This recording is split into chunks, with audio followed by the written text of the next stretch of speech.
Pictures, taking pictures, being in pictures.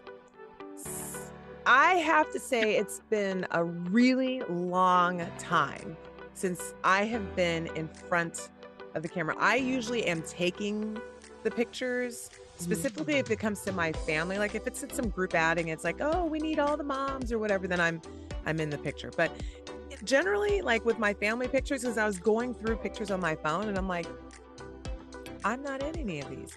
My husband is. He's with the kids. I'm not in any of these pictures. And I got a little sad. A little bit.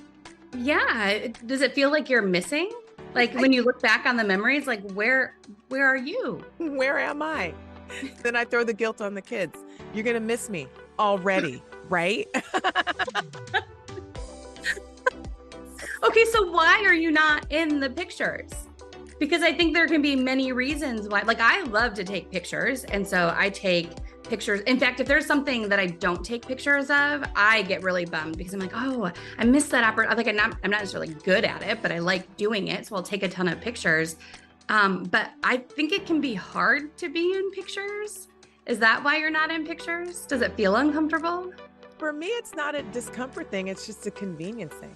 I think for me, it tends to be, it's just easier to hold the phone up and snap it at everything. You're capturing everybody else. You're capturing these moments.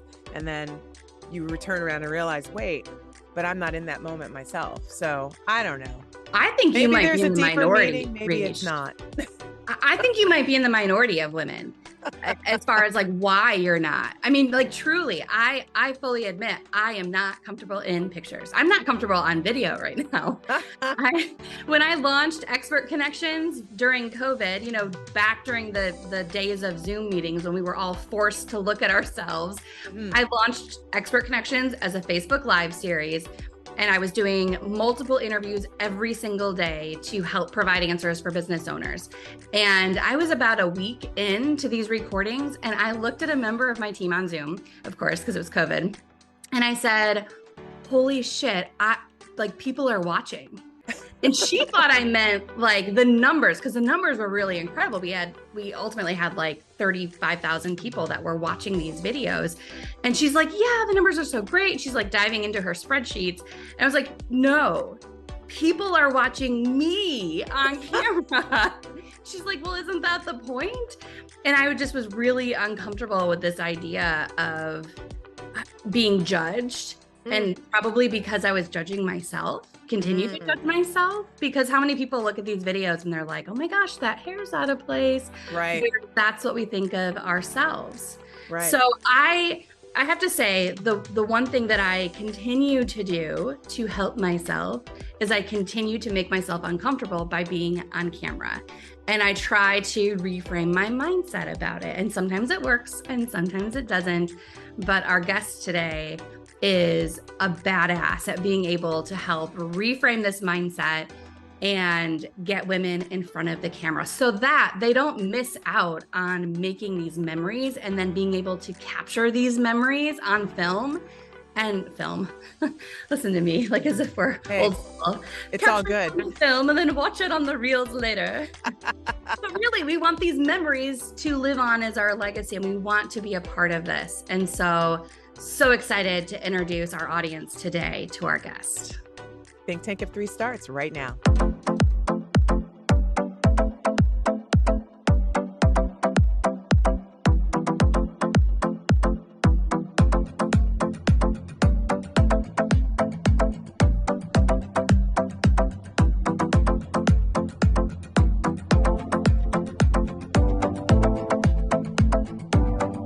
Welcome to the Think Tank of 3 podcast. I am Julie Holton alongside my amazing co-host, Rishia Candidate Capasaurus, and we have just an incredible guest today. Those of you watching will be able to relate to her in so many ways. She is a woman who has made career changes. She is a wife. She is a mother. And she is a professional photographer who is going to talk today about just getting in front of the camera. Take the damn photo already. I'm so excited to welcome Sarrah Gani to the show. Hi, Sarrah. Hi, ladies. Thanks for inviting me. Hey, Sarrah, it's so good to have you here. Let's just start right in on this. Talk to us about the art of the photograph, just taking a simple photograph. Sure. It's intimidating, right? You think it sounds really simple. It is. You stand in front of the camera and someone takes your picture, but a lot of us don't want to do it because of, reasons we'll get into, but there's so many things about being in a photo that are so important. So when it comes down to it, no matter how you look, we just want to be in photographs. And it sounds really very simple, but for reasons we'll get into, it's really complicated for a lot of women. So I think going through this episode, just really encouraging women to just literally do that, get in the photo, throw all the other stuff out, just be in the damn photo. Right away, you hit a really good point. This is not just fluff that we're talking about, like taking photos. It might seem that way on the surface level, but the reality is the difficulties, the challenges go much deeper than that. I just saw on social media the other day some really startling statistics that I'd rather not know, frankly, about how young girls are when they start having body image issues. And that's one of the reasons why many women don't want to be on camera, is they have these ideas that they are not good enough, pretty enough, and enough in some way to be captured in a photograph. These statistics show that at 6 years old, girls start thinking they should be skinnier. That is really alarming to me. Reese, your daughter, I mean, it's like, think of these young girls at 8 years old. They've already been on at least one diet where they've tried to alter their eating in some way. And Sarrah, I know this is something that hits home for you, these messages. And what are your thoughts on this? I used to be one of those girls. That's a big part of all of the Same. things that have gotten me here. And I think a lot of women relate to it differently. I think there are, weight is a huge one. Women who come through the studio just talk about weight, but it's not only weight. And I think that's, automatically we can say lose weight, gain weight. That's like our main thing. But so many women have so many insecurities, myself being one of them, or I should say recovering from being one of them. I'm, really, really trying to push through those, but things like hair or height or just body shape. I mean, anything, like you're saying, these girls are seeing all these messages that are coming to them.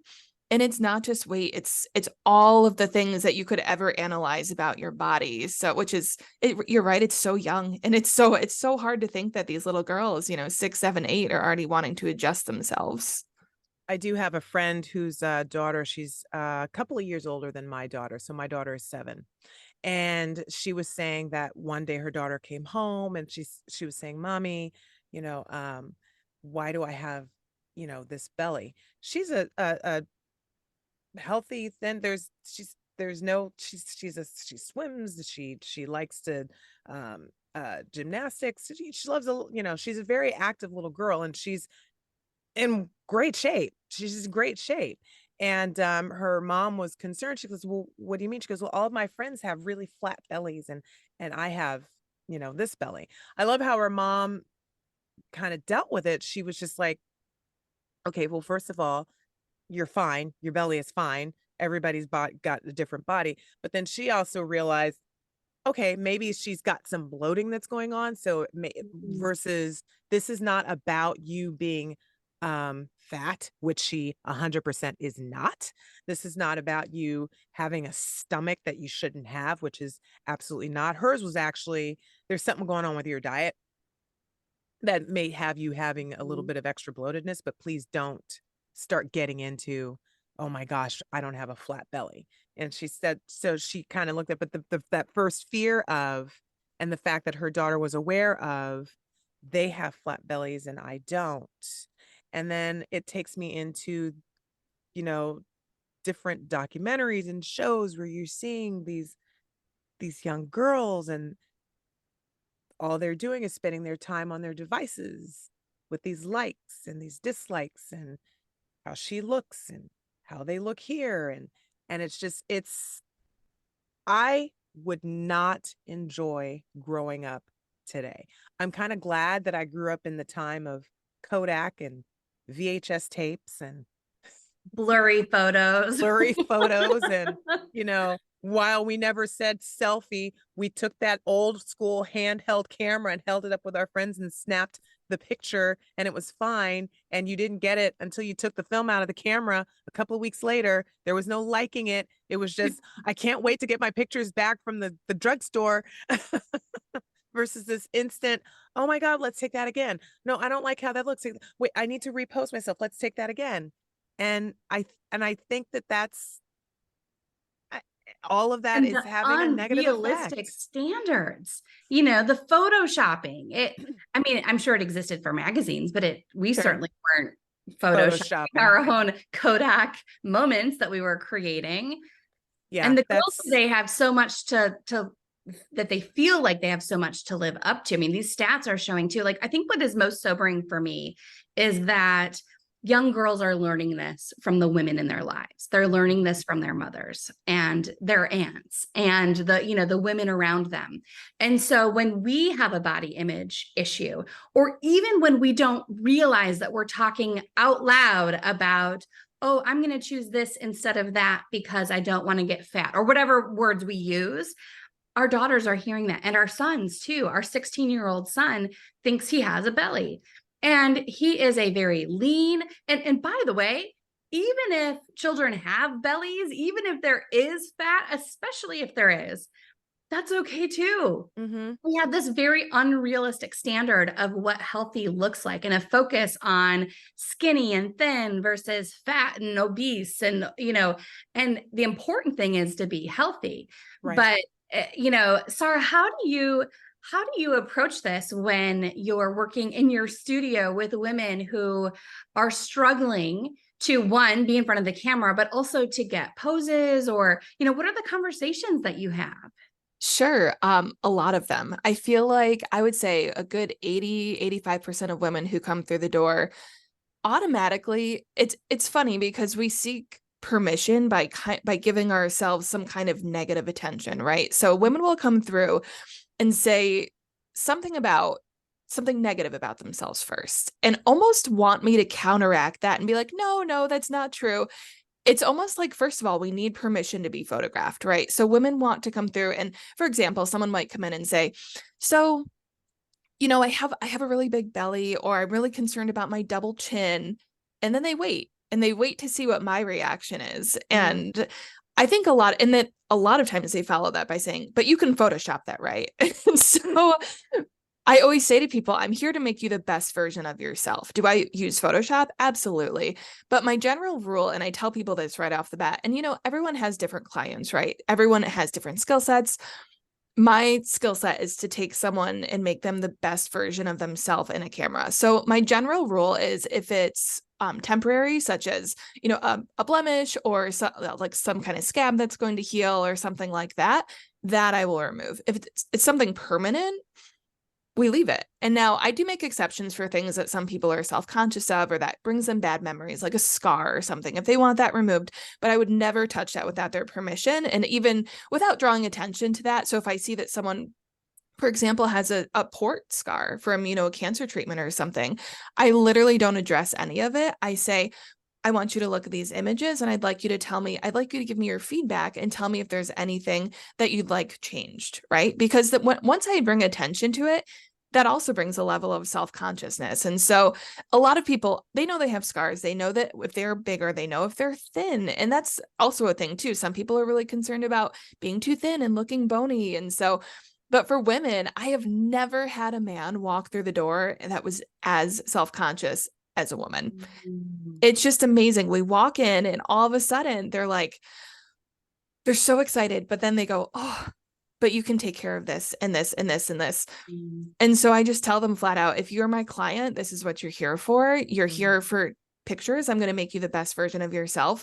We can adjust minor things. If you have let's face it, we all have something that we're concerned about, right? If you put your arm kind of funny on something and it makes it misshapen, I'll adjust that for you. I'm, minor things, but I'm not going to make you into a whole different person. Let me ask you, once your subject is relaxed, specifically the women, once they have sat down or struck that pose, or just gotten into a couple of minutes of hearing the click, click, click, click, click, what happens to the session? What does that become like, even for them and for you, when they finally have just relaxed and they're in that moment of getting their picture taken? Oh, it's amazing. I love it. So it actually, I would say, starts before, because we offer hair and makeup services, and our hair and makeup consultant is just amazing. She's I can't even say enough words about her. She is like this superhuman that makes everyone who sits in her chair so comfortable. So it's basically a conversation from the get-go. It's like an hour-ish of hair and makeup. So people come in, they're a little high strung. By the time they're done with hair and makeup, they're pretty calm. She gives a little face massage, neck massage. And so by the time they're in front of my camera, their guard is down quite a bit. We've been chit-chatting for that hour.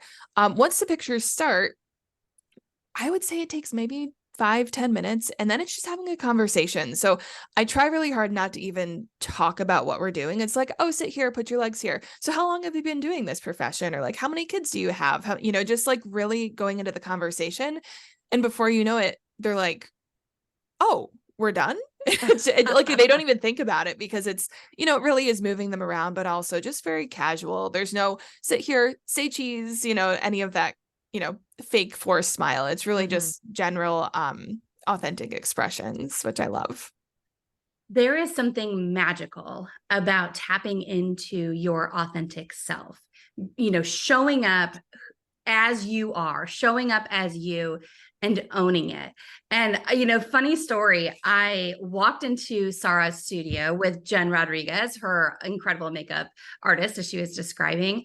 And I walked in for a photo shoot one day, and I was having the worst day. It was so bad that I don't even remember what I was so upset about. At the time, it was something, just really, I almost canceled, because I had the thought of like, I don't feel good, so I'm not going to show up well as myself on camera. And then I thought, no, we've had this scheduled. This is their business. I need these photos for my business. Like, I am going to do this. I'm going to show up. And I remember, Sarrah, walking into your studio and like dropping the mess of clothes of whatever I'd brought. Cause I was finally like, I hadn't prepared, because I was just, and I was like, all right, Sarrah is going to help. And I walked in, and I even said to you and Jen, I'm just like, when you asked, like, how are you doing? And you guys were, excited in your normal, bubbly, cheerful selves. And I was like, you guys, it has already been a day. Like, it was like 9 a.m. And I'm like, I am not great. And you both were like, yeah, you know what? That's okay. And then like, none of us had slept the night before. And that ability that the two of you have to be able to say, yeah, you know what? We're going to do this anyway, and it's going to be amazing, and we're going to get through it together. I feel like that's a metaphor for what life needs to be like, with women just wrapping their arms around each other and saying, what, you didn't sleep well? I didn't sleep well. You've got this problem. I've got this problem. Like, that's okay. We're still going to show up, and we're going to be more than enough, because we are us. And I think when you look at those photos, that comes through. I mean, like, I had said to my partner, Dave, before going, like, I think this is going to be a waste. I think I'm going to do the shoot. I think my negative energy is going to show through, and it's going to be awful. But you look at those photos, and I can see, like, nope, these ladies really helped lift me up and turn it around. And I think that ability, taking that kind of, whether you're in the studio or out of the studio, and being able to recenter and refocus and take your mindset and say, you know what? I don't care what my hair looks like. I don't care how many zits I have, or whatever the blemish is that we think is a blemish, and saying, you know what? This is me today. And 50 years from now, I want my kids, or I want myself, or I want my friends, whoever's in your life that you really care about. I want them to look back on this and say, yeah, that was her. And look at that smile, look at that energy, and who she is in life. Absolutely. Oh, I'm so glad that was your experience. I remember that so specifically. We just like didn't say anything for 10 minutes. You were like, okay, regroup. And then you just kind of were like, nope, I'm ready. Let's talk. And so it worked out really well. And I feel that's a lot of what a lot of women bring to the studio too, is we're always stressed about something, right? It's whether it's family, it's work, it's something that just went wrong and you're not sure you're going to be here. I've had people come in literally hours after a family member has passed even. And it's like, it's almost like this little therapy session, right? Because it's, by the end of it, it's about 2.5 to 3 hours when you're there for hair and makeup and different poses. And you just, it's amazing the things people will tell you. It's almost, you know, when you go to get your hair done, right? It's like a little chit chat session. You just kind of spill everything and you're very comfortable. And that happens a lot. You just kind of talk through it. And by the end, you feel better, because a lot of times we just need to bitch about it. We just need to get it off our chest, or we just need to tell someone, and we need to have some empathy. And that's what Jen and I really strive for. You know, we talk a lot about, yes, we have our own whatever going on, but we don't want to bring that energy to the studio. We're really focused on having this whole experience about the person come in. If you want to dance to music, we want to get excited, great. If you want to be quiet and calm, great. If you want to just talk the whole time, great. So like, what do you need? It's kind of like a massage, right? Whether you some people prefer to chit chat the whole time, and some people just or like, don't talk to me. So we try to accommodate whatever makes someone feel more comfortable, or whatever mood they're in that day. Is there, I don't know, I don't want to sound weird. I guess what I'm trying to find is energy. You guys No, are talking about energy. sound weird. I want you to sound Yep. weird. Say Bring it, the Reese. weirdness. Bring the weird. You're talking about, you know, when you come into the studio, depending on the energy that the subject is going to have, depending on the energy that you yourself as the photographer might have, because like you said, everybody's got something that might be going on. You never know when you walk into that studio. So when you go back and look at the pictures, can you see it? Can you feel the energy when you're going back and going through the oh my gosh, I've forgotten what do you do with it? You take a picture, develop it. Sure. Yes. So yeah, now it's just putting it up on, you know, on the screen. So, Yeah. Okay. Right. There's old school. I know. I am with you. I learned in my darkroom in high school. I mean, I loved the whole, you know, the whole process of actually watching your photo like literally appear before. I loved it. There's a huge difference. So actually, and I never, you know, hopefully, okay, if anyone is coming in for a session, hopefully they don't listen to this part, but their first photos don't count. I literally don't even ever count on the first 10 minutes of being any usable photo. There are rare occasions where someone's super confident, they come in, they're like, I'm here, I'm ready. They're men. Yes, they are men. They are men, or they are women who have done extensive self-value work. So they come in, but a lot of times, like, people, you can just see there's a stiffness in the body, there's a stiffness in the smile. But once you've talked for about 5 or 10 minutes, then everything's relaxed. There's no tightness in your mouth. It's just your eyes, especially the eyes tell a story. You can tell whether you're, you know, faking tense smile or you're just comfortable having a conversation. So I typically bring that pose back. So, you know, if I'm shooting a certain outfit and pose, I'll go through my camera and say, oh, you know what? I have a couple of blinks there. I'd like just to bring us back to this first set. And those are the real pictures. So we always start out with, you know, first 5 or 10 minutes that I'm actually not really counting on being usable photos. When I was first launching M Connections, one of the first things I did was a photo shoot. And I felt so ridiculous. I had never, first of all, this was my first time as an entrepreneur. And I knew, you know, as a marketer, I knew I needed branding photos. But I also was like, oh my gosh, like it felt like physically painful. Picking out outfits and figuring out all the things was really painful. I have to tell you, by the end of the experience, I realized that it actually was a really fun experience. When the photographer finally got me to relax and just have fun with it, because it was like a downtown outside photo shoot, and people are walking by, and I'm like, oh my gosh, people think I'm a weirdo, and like the weirdest thoughts too, like, oh, people think that I think I look good, or like just weird randomness. But it was so much fun. And now I look back and I have, and the photographer convinced me at the time to get like a little photo album of these, because I'm like, what do I need a photo album for? You know, I'm like, what am I going to send this to my parents to sit on their coffee table? You know, I was single, and like, I don't need photos of myself. But now I have that album, and it's this memory book of who I was when I was starting my business. Like, and now I am so grateful that I have this, and that I had that experience, that I realized, as kooky as this sounds, like it can feel good to feel good, and to have someone who is there saying, oh my God, like as they're taking the photos, oh my gosh, your smile looks amazing. And I can feel your warmth, or, you know, whatever things they say, they get you to like really come out again. And you know, I think all women should experience that at least once. Sarrah, you have a series that you're doing, a 30 women over 30 portrait series. And I think some of this feeling is behind that. Can you talk about this series and why you're doing it? Yeah, absolutely. I'm like we've said, sometimes it's very hard for women to get in front of the camera, almost like you need an invitation, right? You need someone to convince you and give you a really good reason to come in.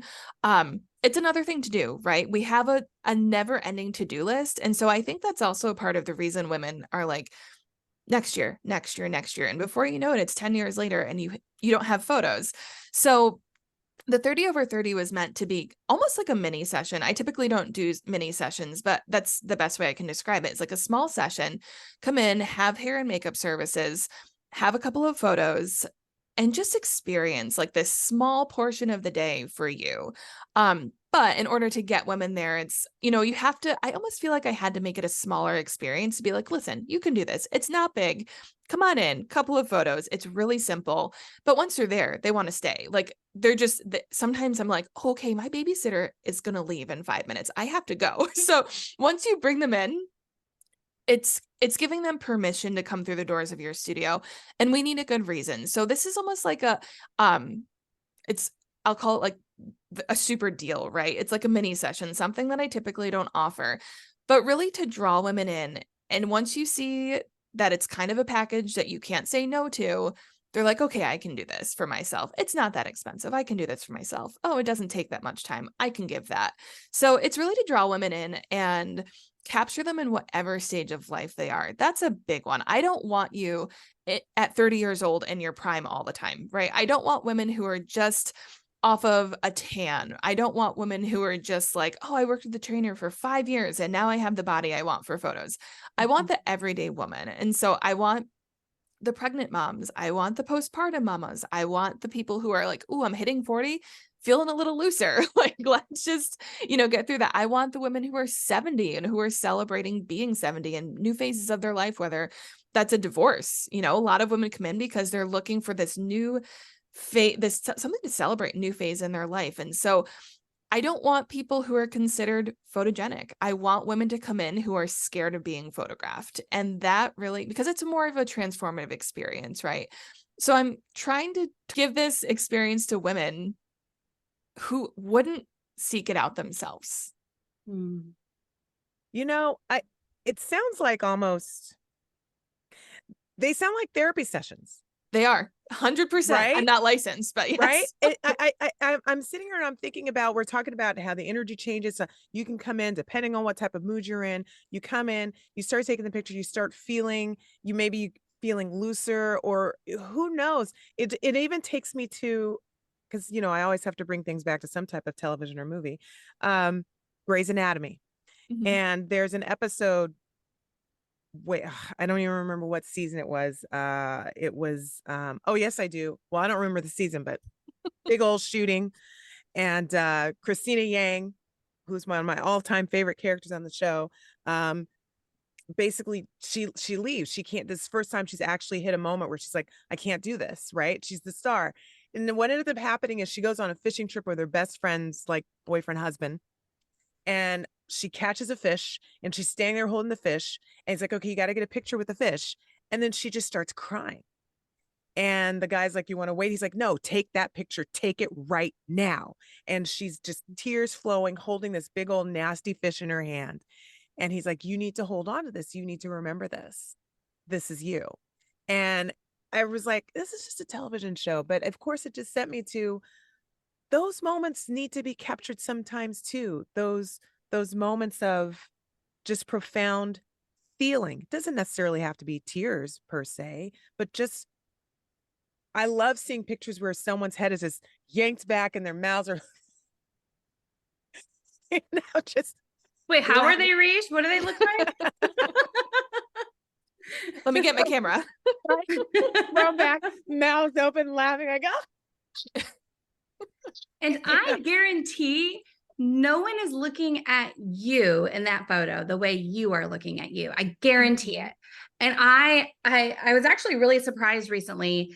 There's a photo of Dave and Colin and I, and we're looking at this photo. We'd just gotten this print back, and I'm looking at me. And then as I'm listening to them, Colin's looking at Colin, Dave's looking at Dave. And I realized people don't look at the photo to look at me. Like they're looking at the photo as a photo, and people are looking at themselves. And so it was kind of that like, oh, like these guys aren't even looking at my hair that's out of place or my whatever it was that was going through my head. They're looking at themselves, and they're not seeing themselves the way I'm seeing them. I'm looking at them and thinking, wow, look at my beautiful family. Right. And they're looking at themselves saying things like, gosh, was that the right sweater to wear? Or, how does my belly look? Or was my hair really looking that funny that day? Whatever it is. And so it's like, you know what? Just take the damn photo. Yeah, look at be in the photo, be in the memories. Look at pictures when we take pictures of babies, right? Or of little kids. And we go back and look at those pictures and you're like, oh, you're pooping in that picture, aren't you? Yes. Or I have a friend, she sent the holiday card out, and it was her son who was a baby at the time. I want to say, oh gosh, he's I think 17 or 18 now. But the one picture is bawling his eyes out, just like the pouty face, and that's when you're super cute with the pouty face. And then the next picture is just like this huge grin, and it's like, before the apple juice, after the apple juice, or whatever it is, I just, it's so interesting. And you're right. You look back at these pictures and no one is saying, why is that baby wearing that bib? No one is doing that, what is it? Aren't people like recreating pictures now of like the childhood photographs as adults, which I don't know, might or might not be good, but some of them are pretty funny. I've seen them. Right. My husband goes through that sometimes. We'll look at pictures of him with the kids, or again, him with the kids or something. And he's like, oh, let's recreate that one where she's resting on me or whatever. I'm like, yeah, you're right.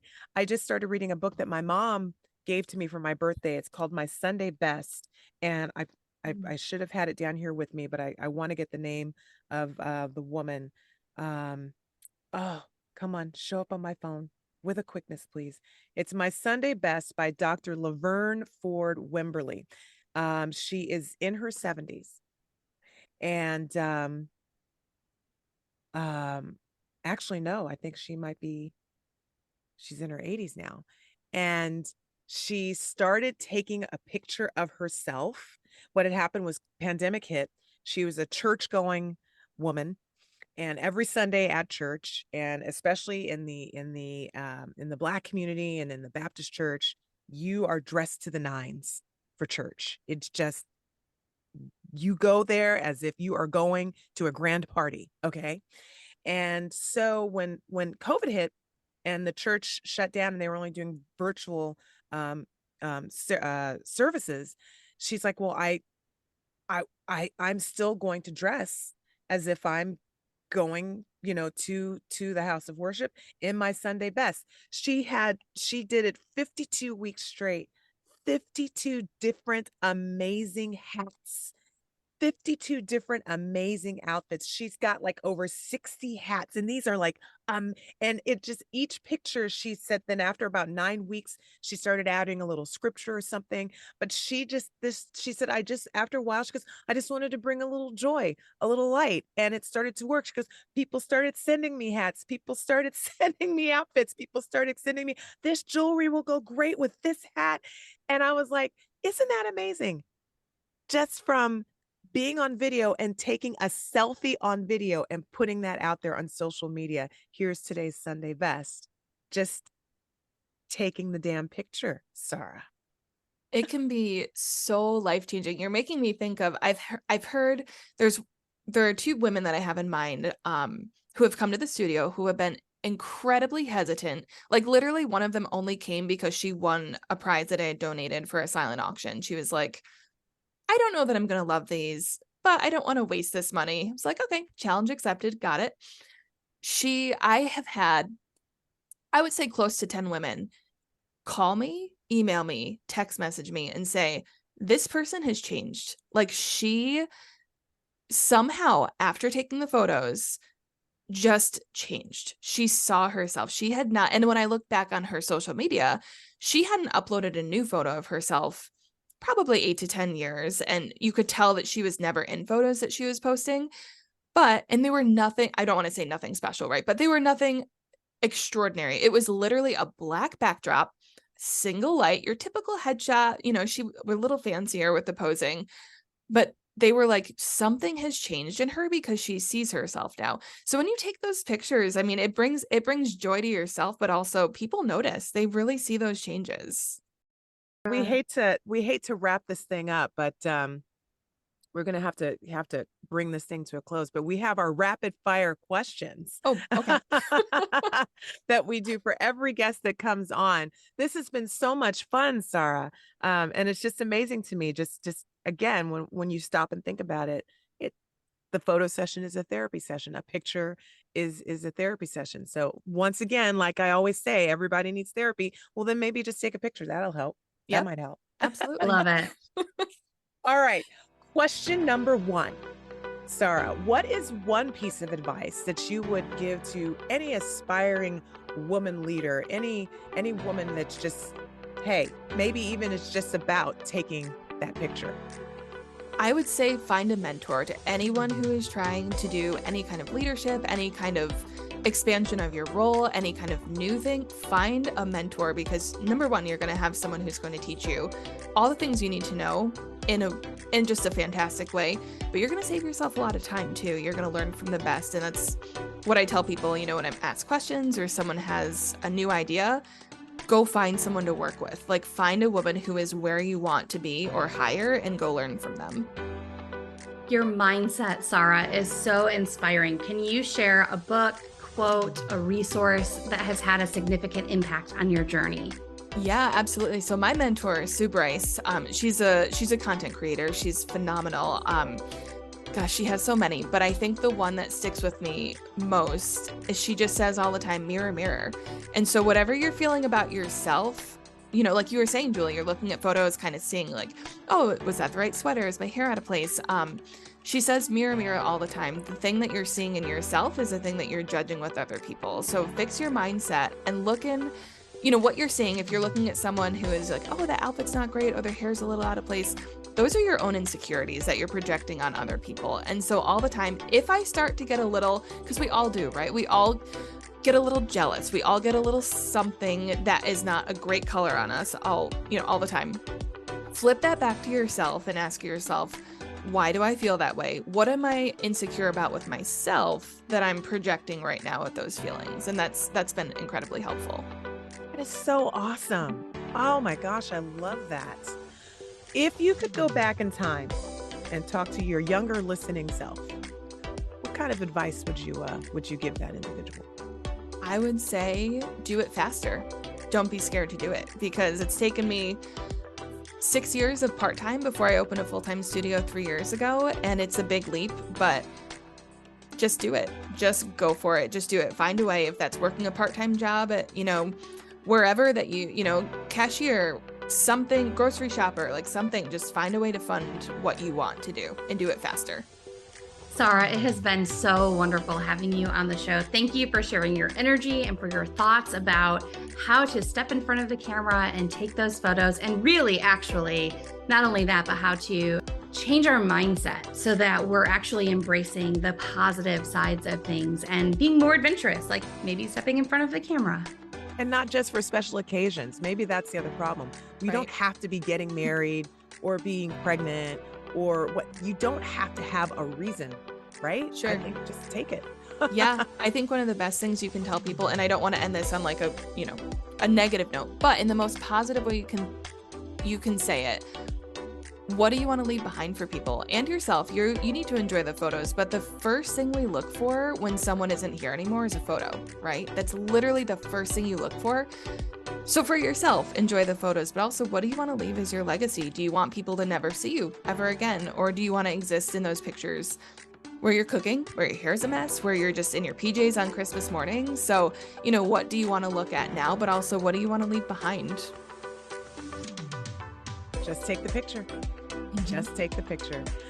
That is all for this episode of Think Tank of Three. Before you go away, remember to hit the subscribe button. And thank you so much. We'll see you next week.